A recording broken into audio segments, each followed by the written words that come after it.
inatubidi sana kuwa wasomaji wazuri wa maandiko matakatifu na kuyaelewa na kuyatafakari kila mara, kwa sababu tusiishi kwa kuambiwa kile ambacho mchungaji wangu alisema, kile ambacho baba yangu ama kakaangu alisema, bali tuishi kwa kile ambacho neno linasema. Na unapolisoma neno, litafakari, uwe na muda wa kutafakari lile neno. Na ndio maana tukaelezwa sana na maandiko ya kwamba haya maneno ya rohoni hayatambuliki kwa hali ya kimwili, yanatambulika tu ni kwa hali ya rohoni na kwa ufunuo wa Mungu mwenyewe kuweza kukufunulia kile ambacho maandiko yanasema. Sasa tutaenda kupata jibu kutokana na kile ambacho maandiko yanasema, kwa sababu kila swali la kibibilia limejibiwa na Biblia. Kila swali la kibibilia limejibiwa pia na Biblia takatifu ya Mwenyezi Mungu. Kwa hivyo leo tutaenda kujua kwa hakika ama kwa wazi ya kwamba, je, mtu asipobatizwa katika jina la Baba, Mwana na Roho Mtakatifu, ama mtu asipobatizwa kwa jina la Yesu, aweza kaingia mbinguni? Nataka mnifuate sana kwa makini. Nataka nisome tu ni maandiko nitakayoyasoma, na kila mmoja ninaamini kwa neema ya Mungu, yule aliyejaliwa, aliyeteuliwa kwa ajili ya uzima wa milele ataelewa. Lakini yule ambaye aliyeteuliwa kwa ajili ya ubishi pia atatia ubishi. Lakini natarajia yote yaweze kutokea, kwa sababu hiyo ndio kawaida sisi binadamu. Biblia inasema katika ile Mathayo ya 28:19, haya ni maagizo ambayo Bwana Yesu Kristo alikuwa amewapea mitume. Biblia inasema kwamba, basi enendeni ulimwenguni mwote mkawafanye mataifa kuwa wanafunzi, mkiwabatiza kwa jina la Baba na Mwana na Roho Mtakatifu, na kuwafundisha kuyashika yote niliyowaamuru mimi. Bwana Yesu akamalizia kusema kwamba, natazama mimi nipo pamoja nanyi hadi mwisho wa dahari. Tuanze kuchambua haya maneno vizuri sasa. Bwana Yesu anawatuma enendeni mkawafanye mataifa kuwa wanafunzi. Jambo la kwanza alisema mkiwabatiza kwa jina. Ukiangalia wingi wa jina ni majina, lakini Bwana Yesu alisema jina ikimaanisha ni jina moja. Kwa ndugu, tuwe makini sana tunaposoma maandiko. Yesu Kristo alisema kwa jina, yani liwe jina hili moja, jina la Baba. Watu wengi wanafanya mistake kubwa sana wanaposoma hili andiko, wanasema na la Mwana na la Roho Mtakatifu. Biblia haijasema na la Mwana na la Roho Mtakatifu. Soma Biblia vizuri. Hata kwa muda huu kama uko na Biblia yako pale ichukue. Biblia imesema kwa jina la Baba na Mwana na Roho Mtakatifu. Ile na ni kiunganishi. Yaani lile jina la Baba liwe la Mwana na hilo jina la Mwana liwe jina la Roho Mtakatifu. Sijui kama mnanipata vizuri. Yeyote aliyeenda shuleni aweza yatambua mambo haya. Na ni kiunganishi. Hilo jina moja liwe la Baba na hili jina liwe la Mwana na hili jina liwe la Roho Mtakatifu. Akawaambia hivyo. Lakini mitume walipoambiwa na Bwana wetu Yesu Kristo kwamba enendeni, kwa sababu wao ni kama vile maaskari, na askari anapoambiwa ya kwamba enenda, askari kila mara anakuwa tayari kwa ajili ya vita. Hapo wameshaambiwa enendeni mkawafanye mataifa kuwa wanafunzi, na baada ya hapo muwabatize ninyi mitume kwa jina la Baba na Mwana na Roho Mtakatifu, na kuwafundisha sasa kuyashika yote ambayo mimi tena Yesu niliyowaamuru.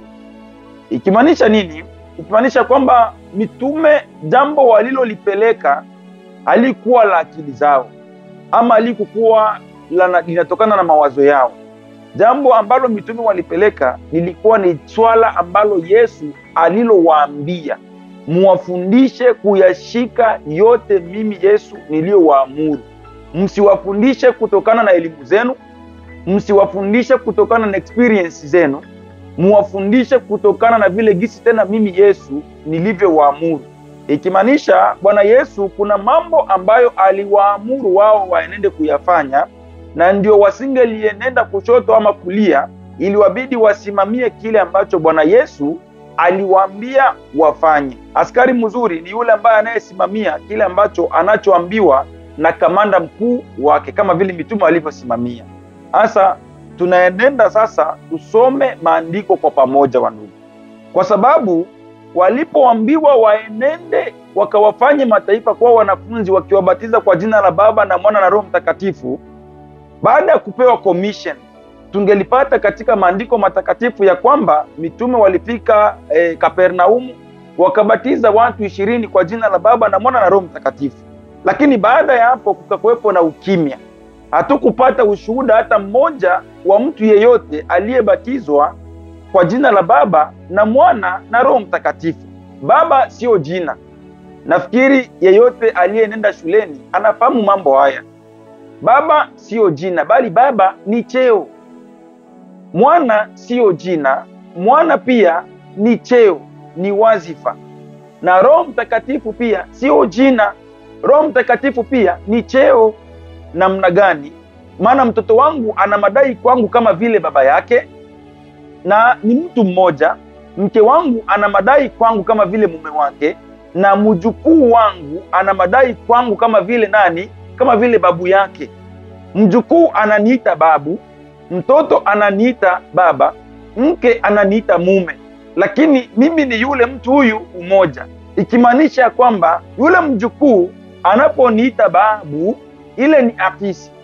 Mtoto anaponiita baba, ile ni afisi niliyo nayo, na mke anaponiita mume, ile pia ni afisi niliyo nayo. Ikimaanisha kwamba mimi mtu mmoja naweza nikawa mwalimu, naweza nikawa daktari, naweza nikawa mume, naweza nikawa rubani, lakini kwanza nina jina langu moja. Hivi vyote, kuwa daktari, rubani, mwalimu, nani, ni vyeo, lakini mtu ni mimi mmoja ambaye ninayefahamika kwa jina moja ambalo wewe unalijua. Sasa mitume walipoambiwa ya kwamba waenende kubatiza, sikia vile Bwana wetu Yesu Kristo alisema, aliendelea kusema. Kwa sababu gani? Kwa sababu yeye alitambua ya kwamba hawa watu baada ya mimi kuwaagiza, yawezekana wakaenenda kubatiza watu kutokana na jinsi vile nilivyowaambia. Lakini napenda sana Bwana wetu Yesu Kristo akawataarifu mbele ya wakati, kabla hawajabatiza hata mtu mmoja. Bwana wetu Yesu Kristo akawataarifu kabla ya wakati. Sikia maandiko. Yohana 14:16-17. Yesu anasema hivi: nami nitamuomba Baba, naye atawapa msaidizi mwingine, akae nanyi hata milele. Ona maandiko vile anasema, yaani kwa idhini yenu ninyi wenyewe hamwezi mkaweza jambo lolote. Inabidi ninyi mitume muwe na msaidizi, na huyo msaidizi ndiye atakayekaa na ninyi milele. Yaani ile kazi ambayo ninyi mngelifanya hamtaifanya, huyu msaidizi ndiye atakayefanya hii kazi. Amen. Na huyo atakaa na ninyi hata milele. Ndio kile ambacho Bwana Yesu alisema kwamba natazama mimi nipo pamoja nanyi hadi mwisho wa dahari. Biblia inasema kwamba ndiye Roho wa kweli, ambaye ulimwengu hauwezi kumpokea kwa sababu haumuoni wala haumtambui, bali ninyi mnamjua, kwa maana anakaa kwenu naye atakuwa ndani yenu. Bwana Yesu hakuishia tu kutuambia msaidizi, akatuambia na jina la huyo msaidizi, ya kwamba huyo atakuwa ndiye Roho wa kweli, ambaye dunia hii haitamuona, bali ninyi mitume ndiye mtakayemuona huyo Roho wa kweli, kwa sababu atakuwa ndani yenu. Sasa tujue huyu Roho wa kweli ni nani. Biblia ilisema katika ile Yohana 4:24 ya kwamba Mungu ni roho, na hao wamwabuduo ni lazima wamwabudu katika roho na kweli. Yaani ule Roho wa kweli ni Mungu mwenyewe akifanya makao yake ndani ya mitume. Amen. Biblia inasema kwamba kila goti litapigwa mbele zake na kila ulimi utakiri ya kwamba Yesu Kristo ni Bwana. Biblia ikatuambia tena katika ile Wakorintho wa kwanza ya kwamba basi Bwana ndiye Roho, ikimaanisha kwamba Yesu ndiye Roho. Na huyu Roho ambaye Yesu Kristo alimsema alikuwa tena ni yeye Bwana wetu Yesu Kristo katika umbo la Roho Mtakatifu, Maana alisema kwamba yanibidi kwanza mimi niondoke, nitakapoondoka mimi ndipo atakapokuja kwenu huyo Roho wa kweli, ambaye ulimwengu hautamjua, lakini ninyi mtamjua. Kwa sababu gani? Atakuwa kwenu na atakaa ndani yenu hata milele. Yohana 14:26 ikatuambia kwamba lakini msaidizi, huyo Roho Mtakatifu ambaye Baba atamtuma kwa jina langu, atawafundisha mambo yote. Hapa ni Yesu Kristo bado tu angali anasema, na ndio maana andiko, usiishie tu kwenye andiko kwamba yeye ndo alisema, kwani Yesu na Petro nani ndo mkubwa? Hapa bado angali anaendelea kusema. Yaani lile andiko la Mathayo 28:19 bado tu lingali linaendelea, alijakwamia pale. Na ndio maana swala lote la kimaandiko limejibiwa na maandiko matakatifu. Hapa ni Bwana Yesu Kristo bado tu anaendelea kuongea. Jina la Bwana libarikiwe.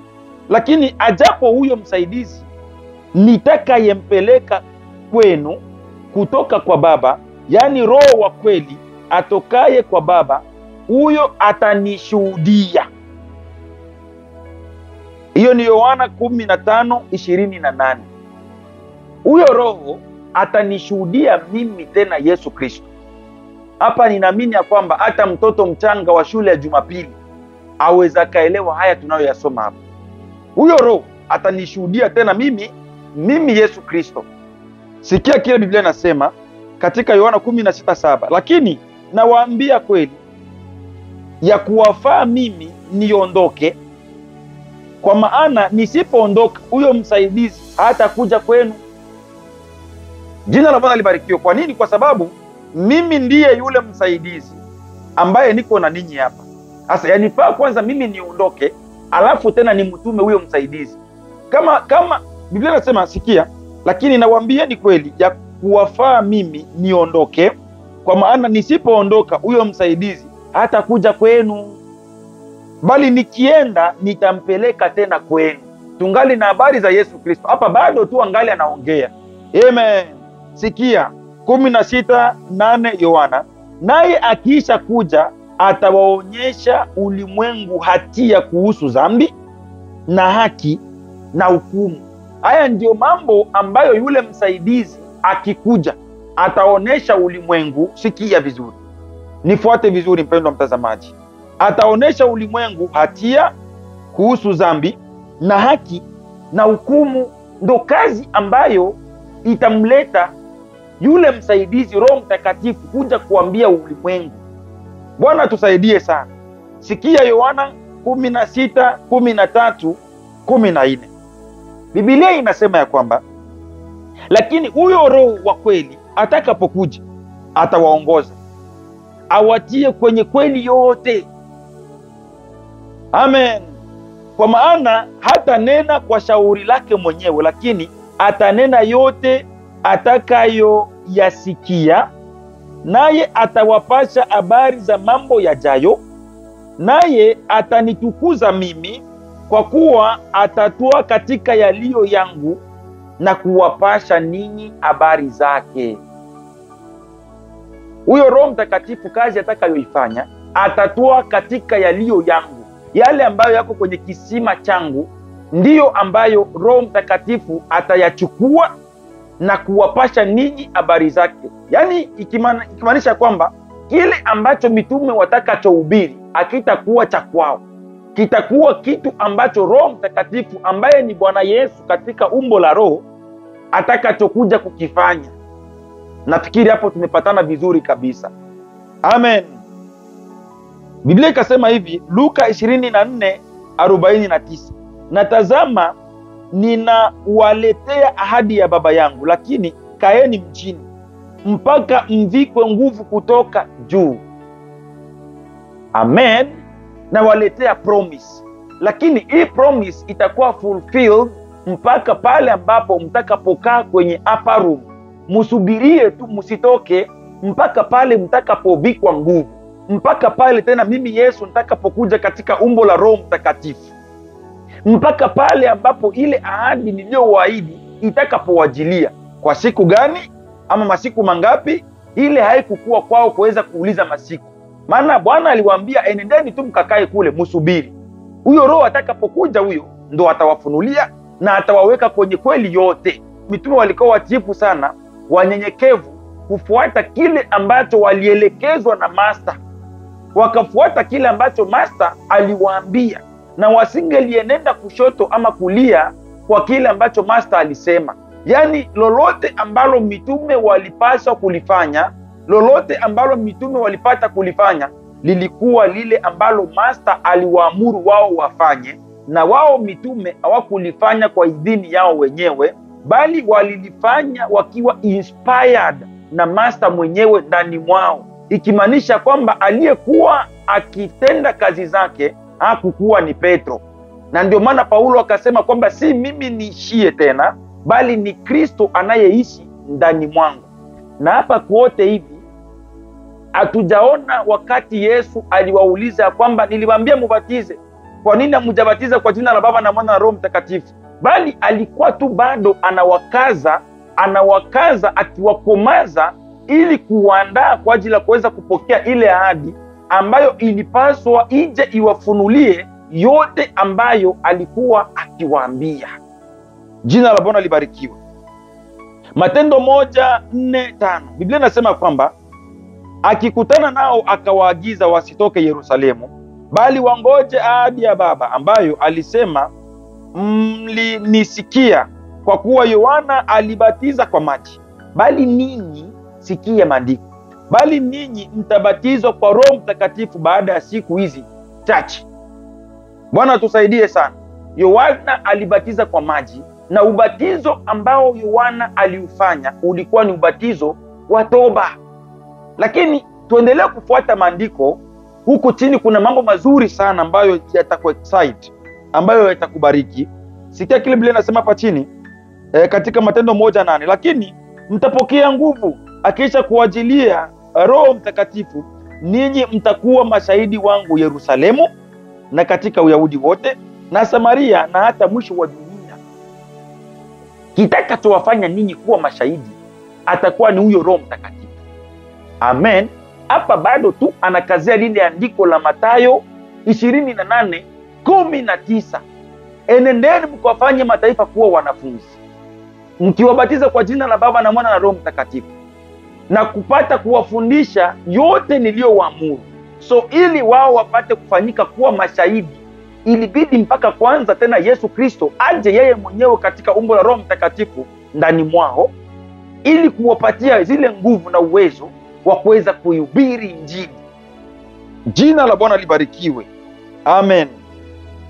Na siku ya Pentekoste ilipotimia, ni Matendo ya Mitume 2:1-4, na siku ya Pentekoste ilipotimia, walikuwa wote mahali pamoja, wakakusanyika wote sehemu hii moja, wakisubiri kile ambacho master aliwaagiza kufanya.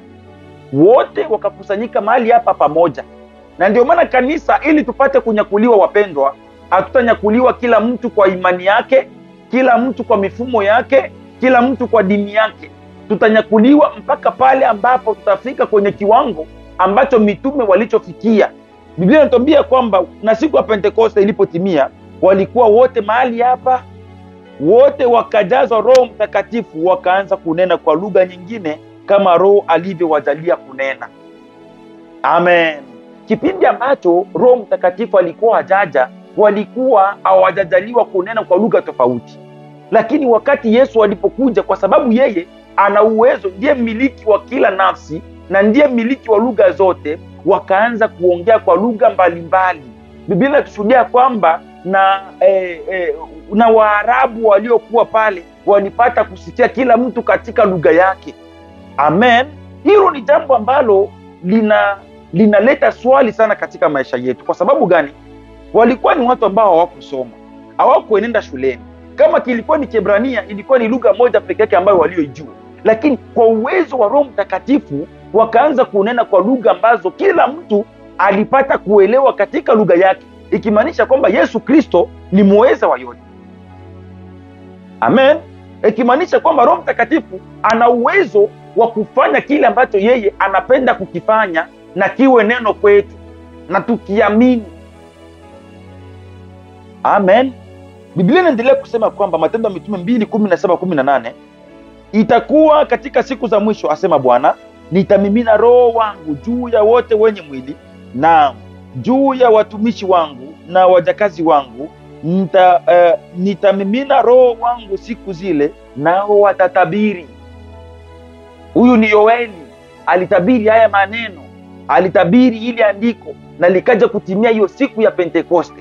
Petro, mmoja wa wale, akasimama akaanza sasa kuhubiri kutokana na uongozi wa Roho Mtakatifu, kwa sababu Biblia inatuambia hapa kwamba atatoa katika yaliyo yangu na kuwapasha ninyi habari zake, ikimaanisha zile habari ambazo Petro alikuwa anazitoa pale hazikukuwa tena habari zake, kwa sababu habari za Petro zilikuwa ni samaki na ile kasia na mtumbwi, ndo habari za Petro.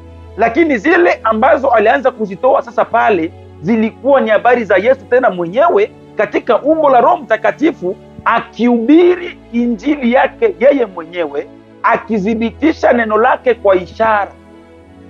Bwana tusaidie sana. Na ndio maana kwa akili ya kibinadamu tunasemaka kwamba basi nani kati ya Yesu na Petro, nani ndo mkubwa? Yaani Yesu alimpinga Petro. Hiyo ni akili ya kitoto sana katika neno, kwa sababu Petro anapoongea, mimi sioni Petro, mimi naona Mungu. Kwa sababu gani? Kila andiko lenye pumzi ya Mungu linafanyaje? Linafaa. Yaani Petro alipuliziwa nguvu na Mungu ili kuweza kutuletea sisi neno.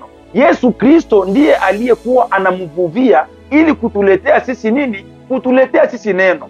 Basi nyumba yote ya Israeli, jueni yakini ya kwamba Yesu yule mliyemsulubisha amefanyika kuwa Bwana na Kristo. Biblia inasema kwamba waliposikia hayo, ni Matendo ya Mitume 2:36 kushuka, waliposikia hayo wakachomwa mioyo yao, wakauliza Petro na mitume wengine, tutendeje ndugu zetu? Wakauliza Petro na mitume wengine, tutendeje ndugu zetu? Petro akawajibu akaambia kwamba tubuni. Jambo la kwanza, Yesu kule akubambia mubambie batubu.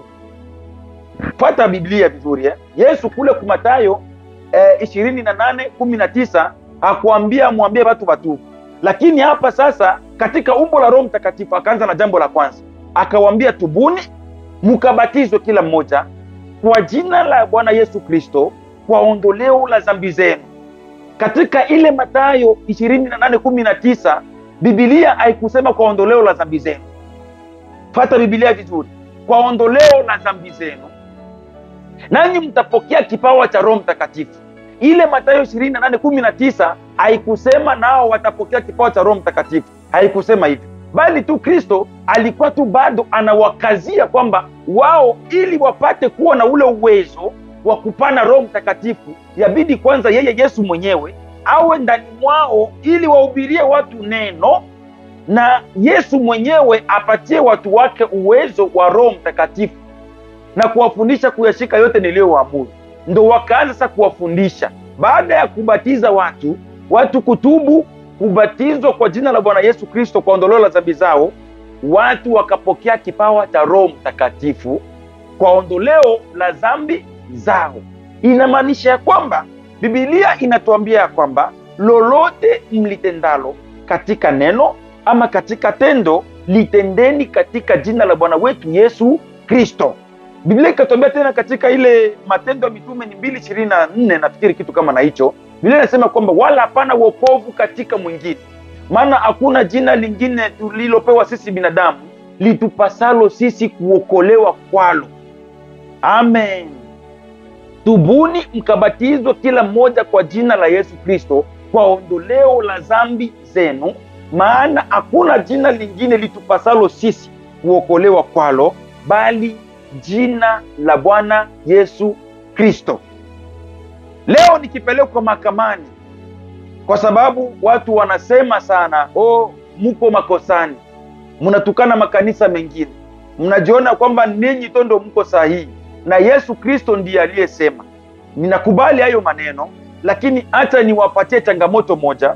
Leo mimi nikipelekwa mahakamani, Yesu anakuja anasema kwamba kutokana na mahubiri yako unayoyahubiri ya kwamba watu waliobatizwa kwa jina la Yesu Kristo pekee ndio wataona ufalme wa mbinguni, na mimi pia nitakuwa na haki ya kujitetea nitamsimamisha Yesu pale na nimwambie kwamba Bwana Yesu, kama mimi niliweza kubatiza watu kwa jina la Yesu Kristo, ni kwa sababu nilipata ushahidi kutoka katika maandiko matakatifu. Nilipata ushahidi wa kwanza kutoka kwa Petro. Petro ndiye aliyokuwa wa kwanza kunipatia ushahidi na ndiye aliyenithibitishia ya kwamba ubatizo katika jina la Bwana Yesu Kristo ni kweli, na ndio maana nilikuwa very much inspired nikabatiza watu katika jina la Bwana Yesu Kristo. Na pia nitamwambia Yesu ya kwamba Yesu, mimi pia nina ushuhuda wa mtu mwingine wa pili ambaye ni Filipo, wakati ambapo alikuwa na yule towashi akaanza kumnukulia chuo cha nabii Isaya kwenye ile merikebu, na wakati alipomnukulia chuo cha nabii Isaya, ilifika wakati ya kwamba alimuuliza nini kitakachokuzuia usibatizwe, akamubatiza kwenye kisima kichafu kwa jina la Yesu Kristo. Huyo ni shahidi wangu wa pili nitakayemuita kizimbani, ambaye atakayekuja kunisimamia na kunitetea. Niliona Filipo akibatiza kwa jina la Yesu Kristo, na hilo ndilo lililonipatia na mimi nguvu ya kuweza kubatiza katika jina la Yesu Kristo. Aweza kaniuliza, leta shahidi wa tatu. Shahidi wangu wa tatu ambaye naweza nikamtoa ni Paulo. Nitamwambia Bwana Yesu Kristo, kumbuka siku ile katika ile Matendo ya Mitume 19:1 kuna shahidi mmoja pale ambaye anaitwa kwa jina la Paulo. Huyo Paulo, kipindi ambacho alikuwa anapita katika Efeso, katika nchi za juu, alikutana na wanafunzi kadha wa kadha kule, akawauliza, je, mlipokea Roho Mtakatifu mlipoamini? Wakasema hata, kwa sababu Bwana Yesu walibatizwa kipindi Yesu angaliki, na kipindi ambacho Yesu angaliki alikuwa ni Roho Mtakatifu mwenyewe akivaa kanzu. Jina la Bwana libarikiwe. Na ndio maana Yesu alisema kwamba itabidi kwanza mimi nienende, nitakapoenenda ndo nitatuma sasa Roho. Amen. Akawauliza, mlibatizwa kwa ubatizo gani? Wakasema kwamba sisi tulibatizwa kwa ubatizo wa Yohana, kwa sababu alikuwa mmoja wa mitume. Akarekonetre kwamba Yohana alibatiza watu akiwaambia kwamba msubiri yeye atakayekuja nyuma yake. Yani nani? Yani Kristo. Waliposikia haya, Biblia inasema ya kwamba wale watu wote tena wale wakabatizwa wote kwa jina la Bwana Yesu Kristo. Naye Paulo akisha kuwawekea mikono, wakajazwa wote na Roho Mtakatifu. Huyo ndiye shahidi wangu wa tatu. Na nitamwambia tena, wewe Bwana wetu Yesu Kristo ulituambia ya kwamba yatupasa kutimiza haki yote kwa mdomo wako Kristo, wewe ukisema. Jina la Bwana libarikiwe. Hao ni mashahidi wangu. Sasa nataka na wewe leo ambaye unayekiri ya kwamba ubatizo katika jina la Baba, Mwana, Roho Mtakatifu, unisimamishie mashahidi wako ambao waliweza kubatiza katika hivyo vyeo. Baba sio jina, Mwana sio jina, Roho Mtakatifu sio jina, bali hivyo ni vyeo, ni afisi za Bwana wetu Yesu Kristo. Alikuwa Baba kipindi alifanya na wana wa Israeli, alikuwa Mwana kipindi ambapo alizaliwa, akafanyika kuwa Roho Mtakatifu wakati ambapo anadwell ndani yetu, anafanya kazi na kanisa, anakuwa ni Roho Mtakatifu. Yeye ana vyeo vingi sana, ana afisi nyingi sana. Wakati wote ambapo sisi wa Kristo tunapopatwa na shida, jina la kwanza ambalo waga tunalitanguliza mbele ni jina la Bwana wetu Yesu Kristo. Sijawahi kuona mtu yeyote yule ambaye anapojaribiwa anatumia jina la Baba, kwa jina la Roho Mtakatifu, kwa jina la Mwana. Sijawahi kusikia. Lakini ikifika kwenye ubatizo, watu wanadeviate, wanasema kwamba ni Bwana Yesu ndiye aliyesema. Lakini kwa sababu ya kutokuwa waelewa na wasomaji wazuri wa maandiko, tunashindwa kujua ya kwamba Yesu ndiye Roho, tunashindwa kujua kwamba Yesu ni neno. Jina la Bwana libarikiwe. Yesu ni neno, na neno lake ndilo lililoamuru ya kwamba watu wabatizwe kwa jina la Bwana wetu Yesu Kristo kwa ondoleo la dhambi zao. Hata nikwambie kitu kimoja, kuna mtu ambaye alikuwa akisema kwamba mbona ninyi kama mlibatiza watu kwa jina la Yesu Kristo ambao walikuwa ni walevi, nao wakabatizwa wakaingia mkanisa yenu, lakini kafika wakati ya kwamba hao watu wakafa katika dhambi, walikufa wakilewa. Ni kwamba wokovu sio wa mwanadamu, wokovu ni wa Mungu. Tunaporudi kwenye maandiko matakatifu, kuna watu pia hata katika Biblia, nikikwambia kwamba Yuda alikuwa miongoni mwa mitume, tena ndani ya kanisa la Yesu Kristo, lakini Yuda yuko wapi? Kwa hivyo hilo linaonyesha uchanga katika roho, linaonyesha uchanga katika Ukristo, na linaonyesha utoto katika Ukristo. Kwa sababu kama wewe ni msomaji mzuri wa maandiko, hauwezi ukatoa tamshi kama na hilo kwamba ninyi mko nasema unapobatizwa kwa jina la Yesu Kristo ndio mtu anaacha dhambi, ndio mtu anaokoka, ndio mtu anakuwa kiumbe kipya. Mbona mlibatiza watu kule Kakuma walevi, lakini tena wote walirudia kwenye pombe.